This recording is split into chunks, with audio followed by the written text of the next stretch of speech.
Et puisqu'on parle de politique, le gouvernement s'attaque aussi à la transition énergétique. Parmi les 100 milliards d'euros du plan de relance, 2 vont être consacrés à l'hydrogène, annonce hier faite par Jean Castex.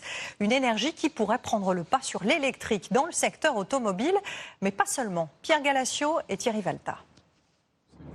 C'est l'utilisation la plus connue de l'hydrogène. Un carburant pour des voitures qui ne rejettent que de l'eau. Première question.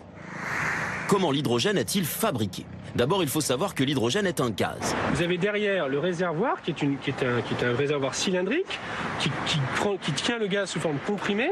Un gaz produit par exemple ici, dans cette usine de Seine-Maritime. Aujourd'hui, on fabrique essentiellement l'hydrogène à partir de gaz naturel. Donc on émet un peu de CO2, il faut le récupérer. C'est ce qu'on fait en Normandie, Air Liquide fait ça depuis des années. Demain, une nouvelle technique quasi miracle doit permettre de fabriquer de l'hydrogène 100% écologique, à base d'eau et d'électricité, produite par des panneaux solaires ou par des éoliennes. Deuxième question, à quoi ça va servir? Ah, bien plus qu'aux voitures électriques.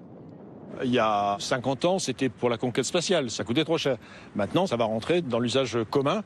Les bus, les bennes ordures, les camions, les trains, les bateaux. Et puis vous avez l'industrie. Sans l'hydrogène, on ne réussira pas la transition énergétique, la transition écologique. Justement, troisième question, pourquoi miser sur cette énergie? Très clairement pour des raisons environnementales, pour réduire les émissions de gaz à effet de serre. Aujourd'hui, quand on parle de décarboner l'économie, on parle beaucoup d'éolien, de solaire, parfois de nucléaire, et on ne pourra pas tout décarboner seulement avec l'électricité. Et c'est pour ça qu'aujourd'hui, on dit souvent que l'hydrogène, c'était un peu la pièce manquante de la transition énergétique. Quelques taxis à Paris, quelques bus à Pau et au Mans. Sur l'hydrogène, la France n'est pas en retard par rapport à d'autres pays européens, mais l'objectif est de passer à la vitesse supérieure, en visant l'industrie.